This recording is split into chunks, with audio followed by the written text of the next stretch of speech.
Welcome. The topic we'll be discussing in this lecture is file system implementation. So, under this chapter, we'll be discussing these topics: file system structure, the implementation of the file system, directory implementation, and allocation methods. I mean, how storage is allocated for directories or for file system. Objective of this chapter is to describe the details of implementing the file systems and the directory system. And also we'll be discussing how storage blocks were allocated for directory and for files. So as we have already defined, a, a file is nothing but a logical storage unit, and also we can say that a file is a collection of related information. And actually the files reside on the secondary storage device. See, like how in the memory we have discussed that there is a logical representation of the memory, and the physical representation of the memory differs from the logical representation. I mean the main memory. So this concept of logical and physical storage, it is applicable to disks also. When the file is stored in the disk, that is in the secondary storage devices also, the actual physical storage may differ from the logical storage. Okay, so how is that we'll be discussing in this topic. And data transfers in disks happens in terms of blocks of sectors. Okay, when we say about data transfer in memory, we say that the contents is transferred this many bytes.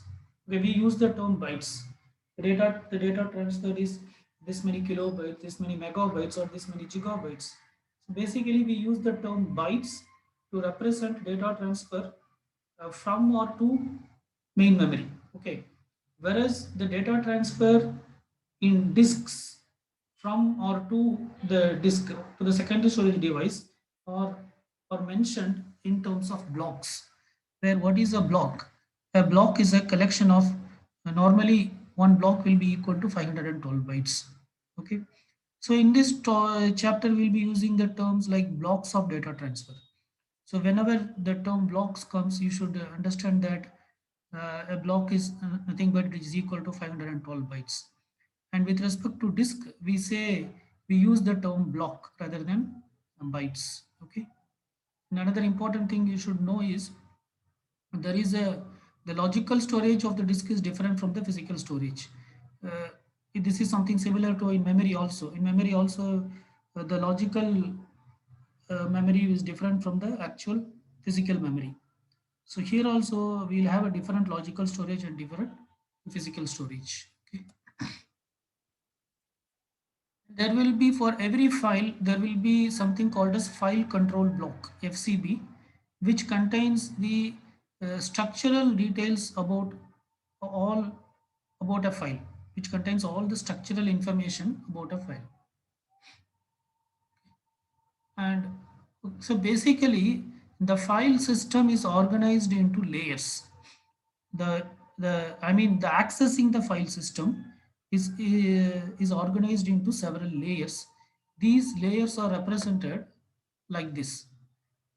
See, so this is the layered representation of the file system. Uh, so what this diagram shows in the sense,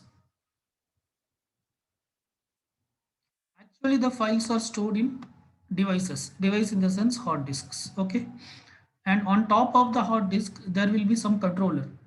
So this controller will be able to directly access the contents of the file, like in which sector it is or in which track it is. Like that, this controller also will have some softwares which we call it as device drivers. These controllers will have some softwares which we call it as device drivers. Through these device drivers, these controllers can communicate with the actual disk and it can access the actual file system. like in which sector it is, in which track or in which cylinder, like that.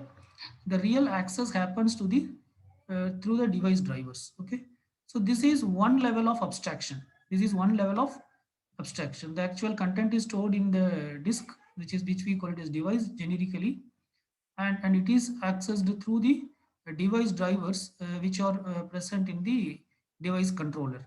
Okay, on top of the device controller, we'll have something called as a basic file system. So this basic file system, what it will give in the sense, it will give the instruction. From here only the device driver gets the instruction like which block is to be accessed. So the basic file system will say that we want to access block number 832, like that. So whether access means whether it is a access can be either a read operation or a write operation. These inputs will be coming from the basic file system.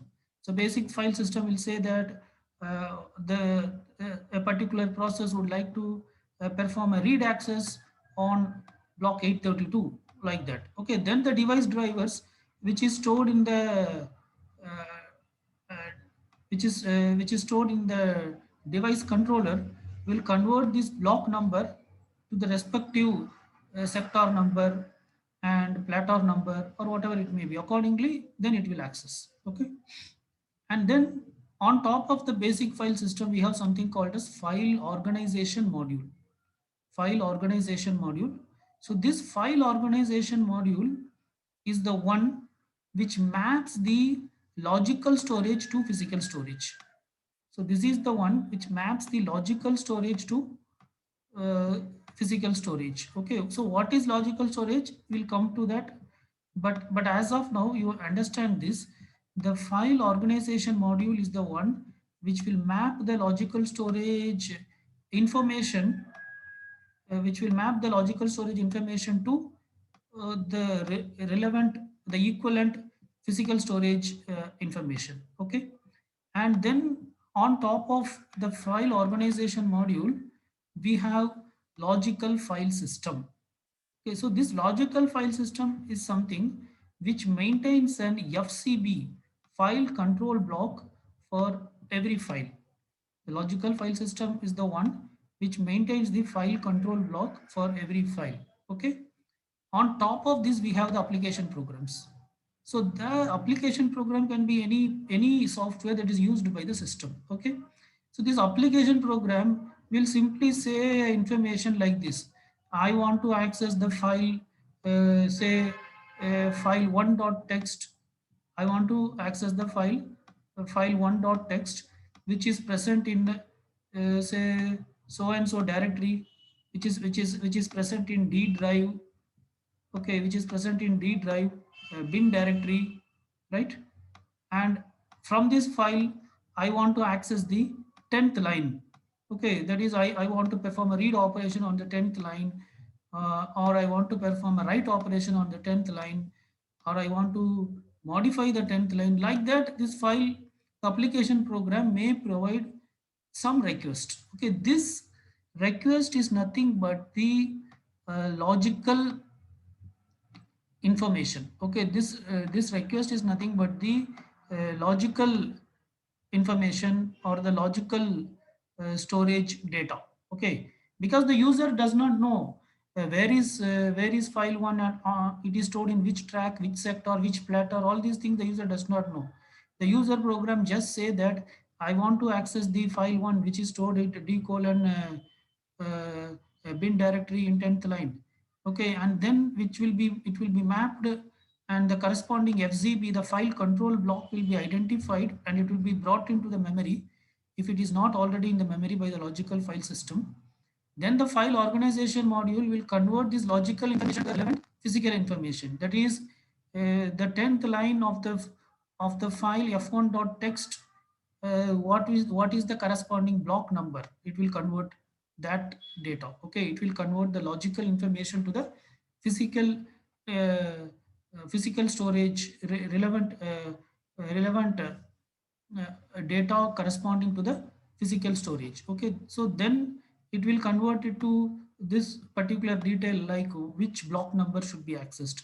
and that will be given to the basic file system, and the basic file system will using this block number, it will identify the respective track number, sector number, or plat, or cylinder, and then using that information the device driver uh, will access the particular device, and it will get the work done. Okay, so this is how the content in the files are accessed. Okay, so this is what this layered architecture says. So this is the layered file system. This is how the file systems were accessed. So it is not that the application programs will directly access the files which are stored in the device. No, so it has to follow through these many layers. So this is like several levels of abstraction. This is first level of abstraction, this is second level of abstraction, this is third level of abstraction, this is fourth level of abstraction, like that. It is like a different level of abstraction were provided, and when you go at the top level, when you go from bottom to top, the complexity of accessing the file decreases. When you move from top to bottom, the complexity of accessing the file increases. So basically, the abstract this abstraction is done to reduce the complexity. This abstraction is done to reduce the complexity. Okay, fine.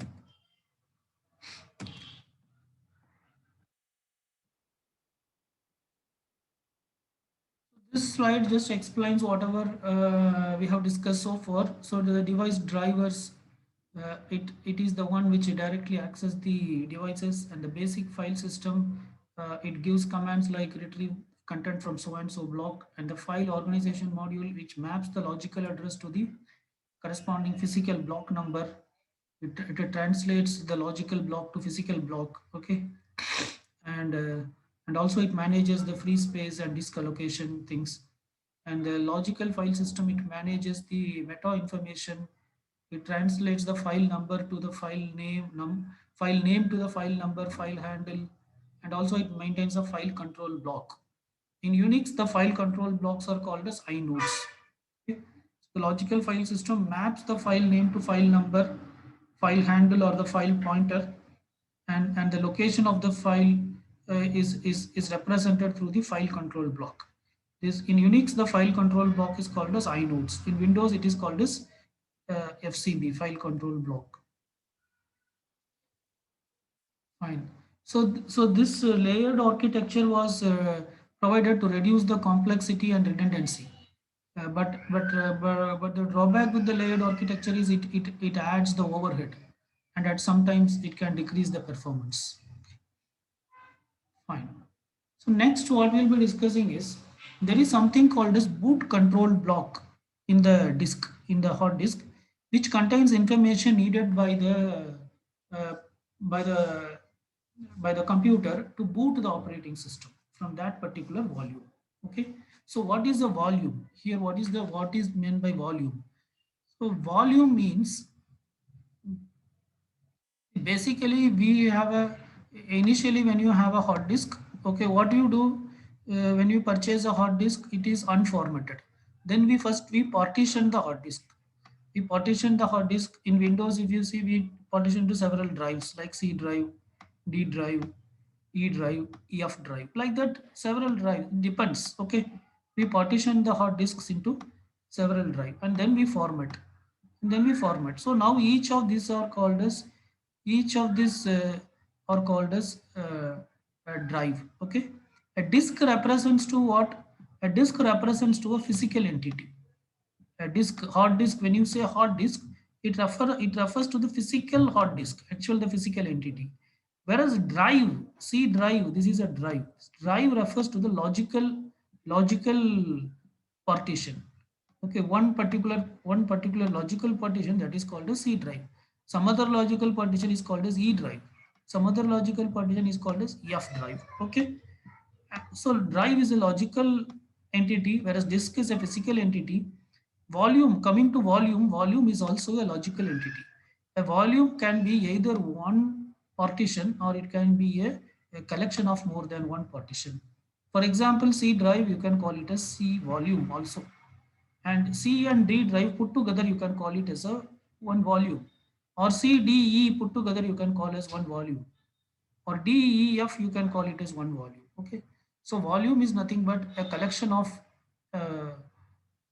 collection of drives, you can say, right? So okay, so there is something called as boot control block, which contains the information needed to boot the operating system. And there is something called as volume control block, which contains volume details. Like this particular volume is formed by how many blocks, total number of blocks, and number of, in this volume, how many free blocks are available, what is the size of the block.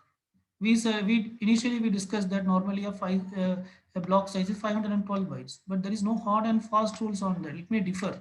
It may differ with operating system. In some operating system, a block size may be 1024 bytes. So in this particular volume control block, the block size is what? Okay, and a pointer to the free block. So all these things also a part of the file system, right?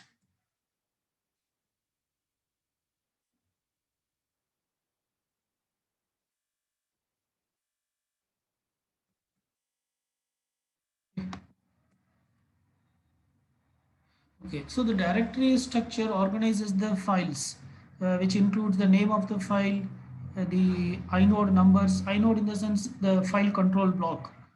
What are the file control block corresponding to the various files, and also it maintains a master file table, which contains details about all the files. This is how, so for every file there will be a file control block which contains different details about the file. Okay, this file control block is called as inode in Unix, and in case of Unix it will have an inode number, and it will have several permissions. So like who can access the file, and what operation, what are the, who are the different users who can access the file, and what operation they can perform, whether they can perform read operation or write operation or what, and on which dates the file was accessed, on when it was created, when it was accessed, when it was modified. Okay, and the different who is the owner of the file, which groups has access to the file, the size of the file. Okay, and pointers to the data blocks of the file. All these information are part of the file control block. Okay, so the file control block basically maintains the core details about the file.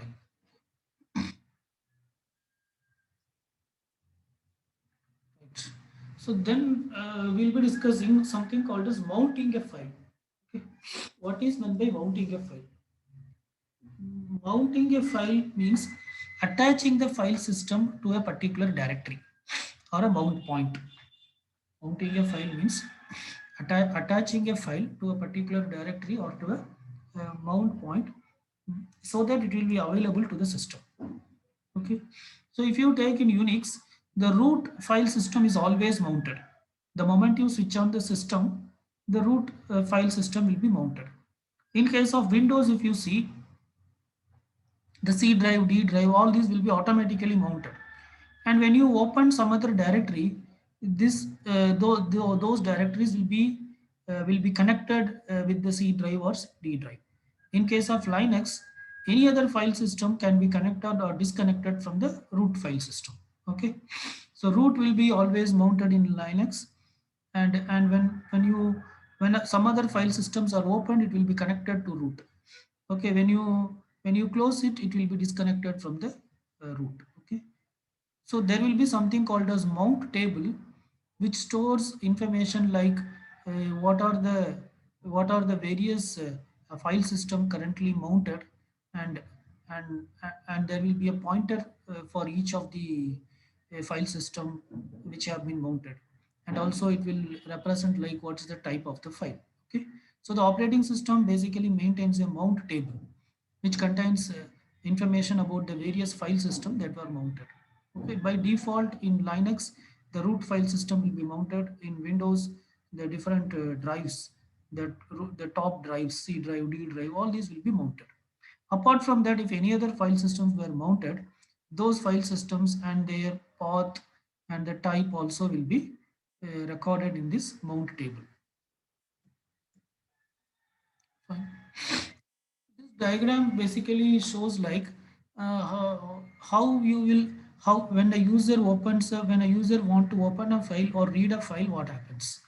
So the top diagram, it shows what happens when a user is trying to open a file. When a user is trying to open a file, initially this is the system call which is given from the user space, open a particular file name.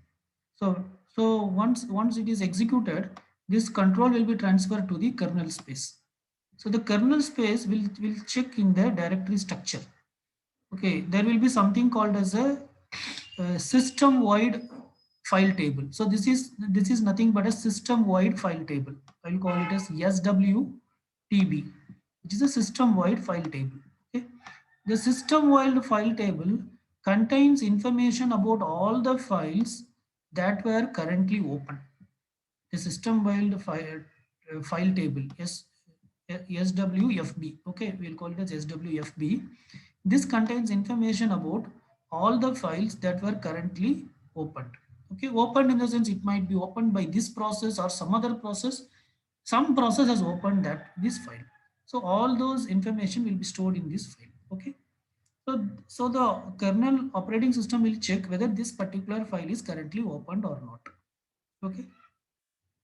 If it is opened, if it is opened, then it will identify the respective file control block, and if it is opened, then the file control block of that file will be available here.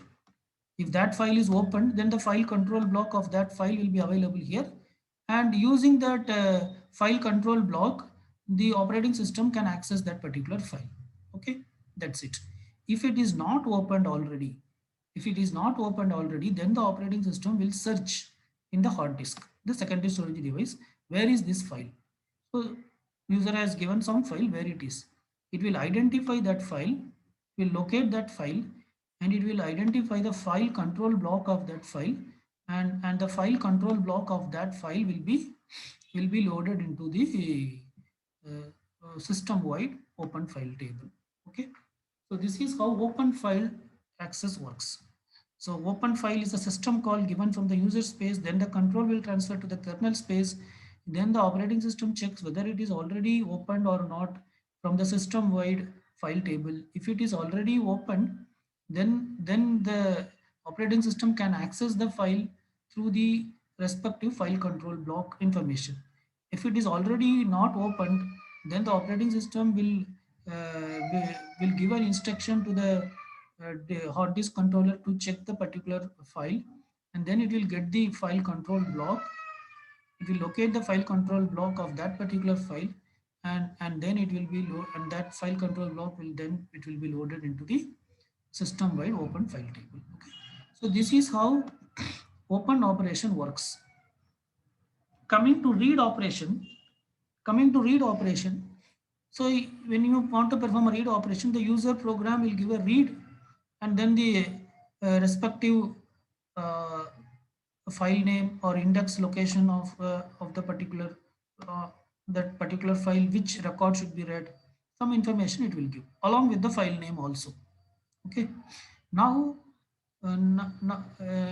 so now again the control will be transferred to the kernel space, and the kernel space will maintain another table which is called as per process open file table. That is, for each process, how many open files are there, that will be maintained in a table. That table is called as per process open file table. Okay, if there are n process, then for each of the n process, what are the files opened by those process, there will be a separate file table. That file table is called as per process open file table. So for this particular process, what there will be a per process open file table. Okay, so this process want to access some record from one of the file it has already opened.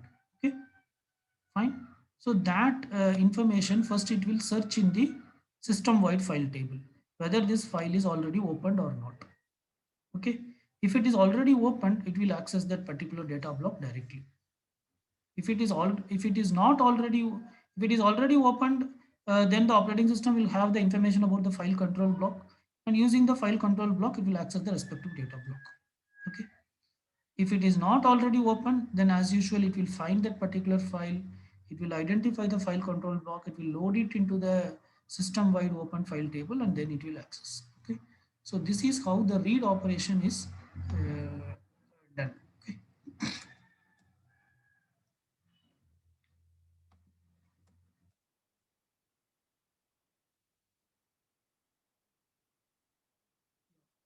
So partitioning. So as I have already, as we have already discussed, so initially the hard disk will be something called as it will not have any information, and first we have to partition the disk. Okay, partition can be a volume containing a file system or raw. Okay, after partitioning also, your system after partitioning also, so initially there is no partition in the hard disk, then we partition, like we partition into different drives C, D, E. After partitioning also, uh, you have to perform something called as formatting. You have to format. Only after formatting, some file system can be stored in the particular drive. Okay. So formatting is called as cooked. Formatting means it is cooked. If it is formatted, then it means it is formatted according to a particular file system. For example, if you see Windows, it follows a formatting which is called as NTFS, New Technology File System. Okay, so so like the different operating system follows different style of formatting. If it is not formatted, then it is called as raw. It is raw. So before writing any information, first the disk should be uh, formatted. It should be partitioned and then it should be formatted. And after formatting, there will be, once you formatted, there will be something called as a boot block will be created, which can point to the boot volume, okay, or the boot loader. Okay, or the boot loader which contains this set of blocks that contain enough code to load the kernel from the system. Okay, so the this is, so after formatting, so the formatting process will create something called as boot block, which will point to the boot volume or the boot loader, okay, the different terms are used. And this boot loader is nothing but it is nothing but a set of blocks that contains enough code to load the kernel part of the operating system, right?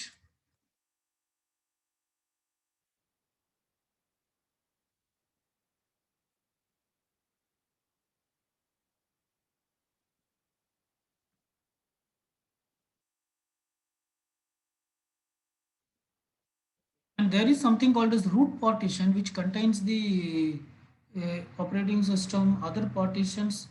The root partition will hold the operating system, and the other partition can hold other informations. Okay, for example, in uh, yeah, in C, in Windows, if you see, normally the operating system will be loaded in C drive. So C drive, you can call it as root partition.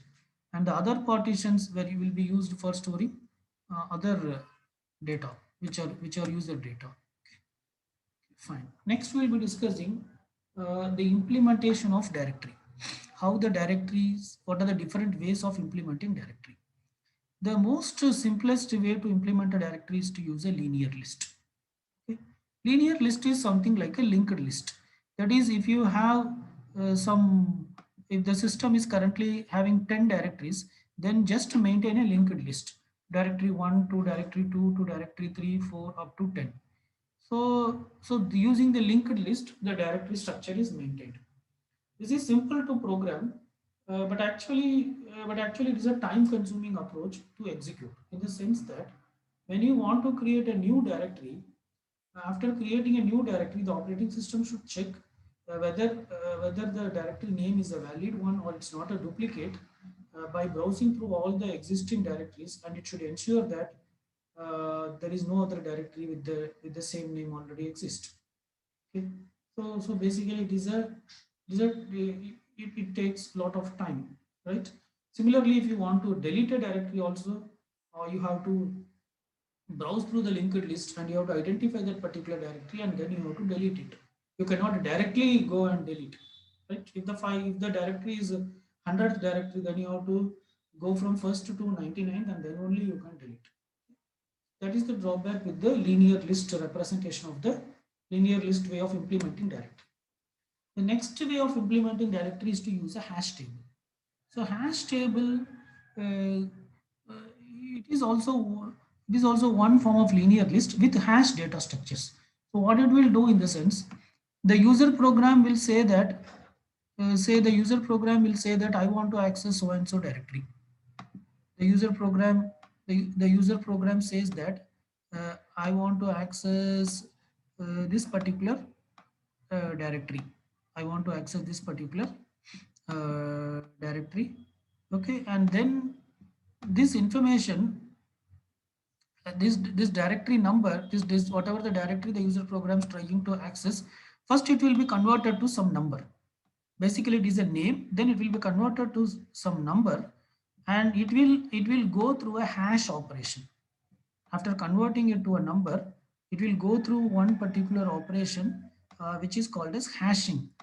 The hash operation, uh, after going through the hash operation, it will again give another number. It will again give another number which basically represents the block number of the particular file at which block it is stored. Okay, so now for example, if it creates a block number 10, it means that whatever the file the user wanted to access, the file or the directory, initially whatever the user gives, it may be a file or a directory, whatever the user want to access, it means that it is available in block 10, then user can directly go and access the block 10. Okay. So this is how the hash table uh, uh, works. Okay, so basically, uh, what you call this hash will give a 10. 1 minute. uh, yeah, so say this hash, after applying to the hash function, it gives a number 10. Okay, then there will be something called as hash table. There will be something called as hash table. Okay, so here a different block number will be stored, like one, block number two, block number three, and block like that every block. So block number 10, it is in which particular track or sector that data will be available here. Now the hard disk can directly, now the operating system can directly access that particular sector. Okay, so this is how the hash table thing works.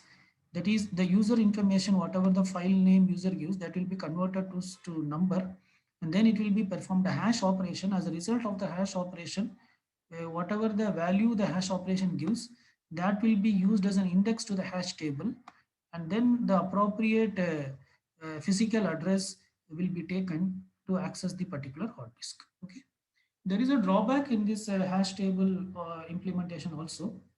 As long as the as long as the number of files does not change, it is okay. But if the number of files increases, then the hash table size also will increase. Then accordingly you have to modify the hash function. This is one drawback. Otherwise, what you have to do in the sense, you need not modify the hash function, but some cases this hash function may create duplicates. Say for example, when the input to the hash function is 5, say it is creating 10. When input to the hash function is 2, is also it is creating 10. In that case, how will you manage? In that case, what we can do in the sense, this hash uh, this hash table should not directly point to the physical address. Rather, a pointer should be connected here. If the address is 5, if the actual the input, whatever the user want to access, if it is 5, then access this location, some location L. If it is okay, if it is 5, access this location.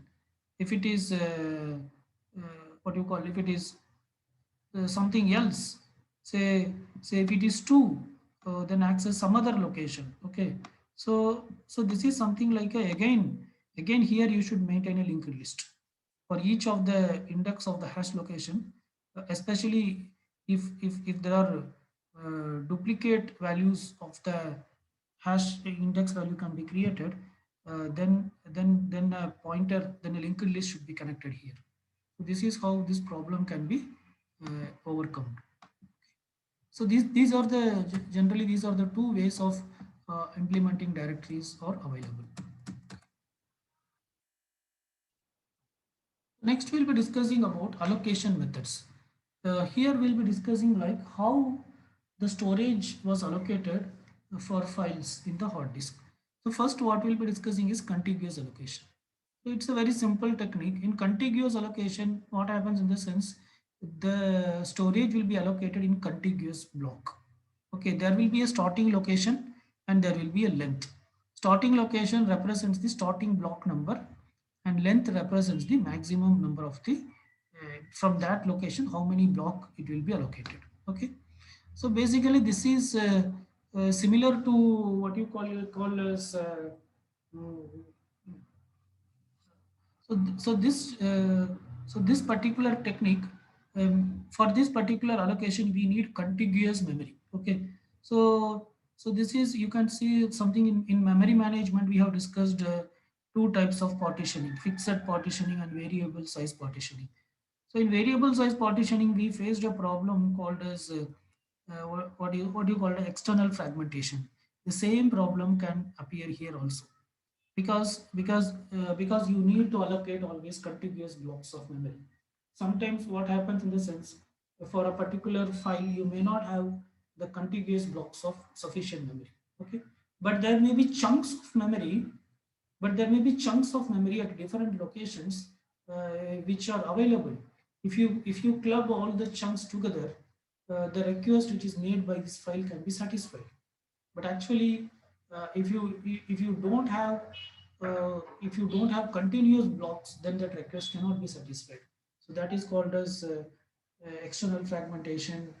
uh, so that external fragmentation problem can appear here also in hard disk point of view also. Okay, so as how there the external fragmentation can be solved by using compaction, here also the external fragmentation can be solved by using compaction. Okay, so here compaction, how we do in the sense, if in a particular hard disk, if there are chunks of memory which is free, but as a stretch, we don't have a lengthy memory location to satisfy the request of a particular file, then what you have to do is you have to just copy the entire file system from one hard disk to another hard disk.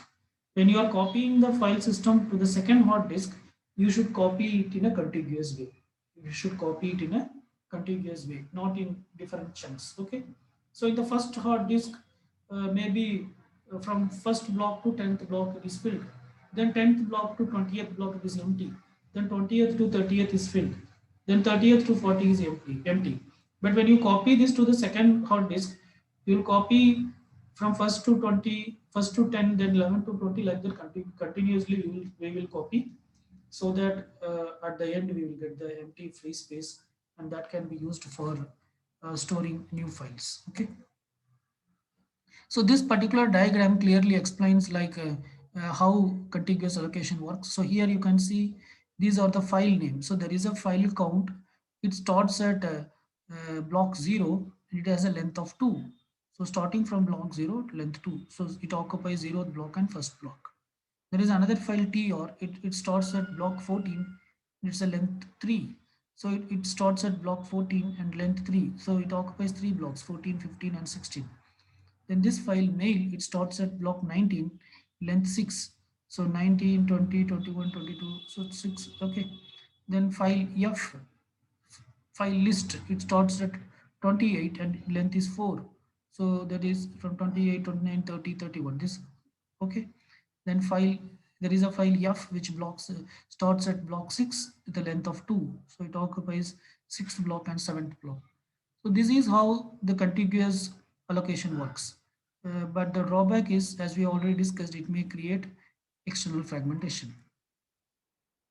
The next method of allocating disk space is using a linked list. So linked list, when you use linked list, there is no external fragmentation uh, with a null pointer, okay, and there is no need for compaction. These are not required. So let us discuss how this linked list allocation works. So let us, this is how basically the linked list allocation works. So see this particular directory structure, there is a file named Jeep. It starts at block number 19 and it ends at block 25. Okay, so the starting block we know it is 9. Block it starts at block 9 and ends at block 25. Starting block is 9. So ninth block contains some data. Along with the data, it also contains a pointer to the next block. So after 9, the head will move to 16th block. It will access the data in 16th block. After 16, the head will move to first block. It will access the data in the first block because that the 16th block is pointing to the first block. So every block will also have a pointer which points to the next block. And the first block is pointing to 10th block. Okay, and the 10th block is pointing to 25th block. In the 25th block, you see there is a -1. And also you know here it is the end of the block. Okay, so the operating system will stop accessing when it reaches the 25th block. Okay? So now here the memory need not be here, the storage need not be in contiguous blocks. It can be at different location also. Okay, so this is how the linked allocation works. This this directory structure can be further simplified. You need not maintain an end pointer.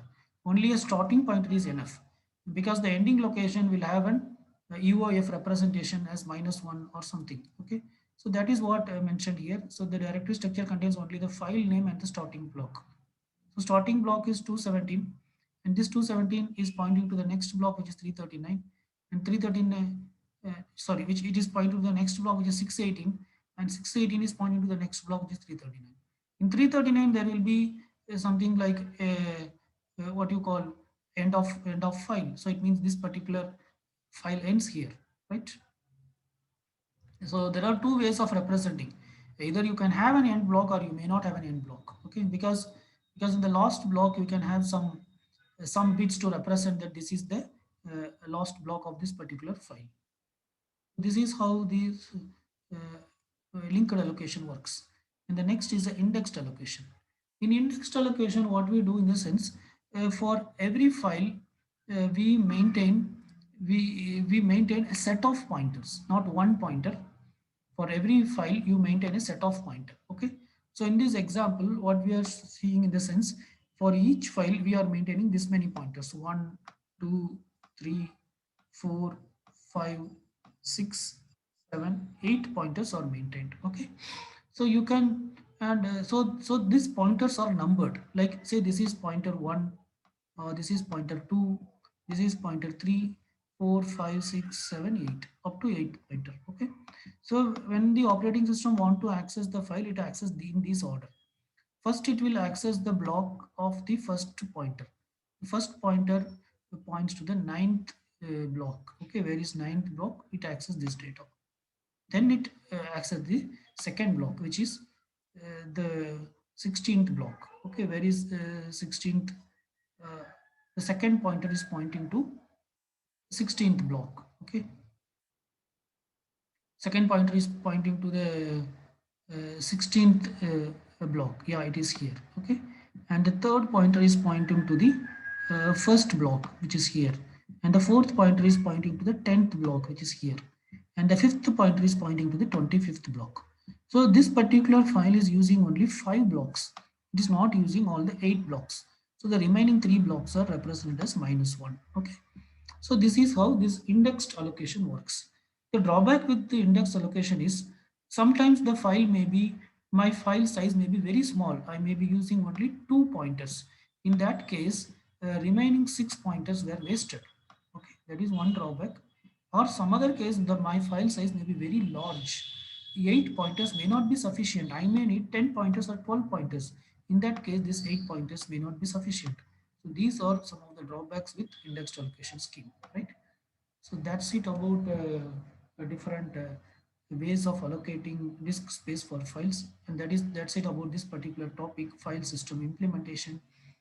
Okay, so here we have discussed like how the files are stored in the hard disk, and how it is accessed in a layered approach, and and how the and how the hard disk is partitioned, and what is a boot uh, I mean, what is a boot sector, okay, and how disk and what is an FCB file control block, and how the contents of the and how files are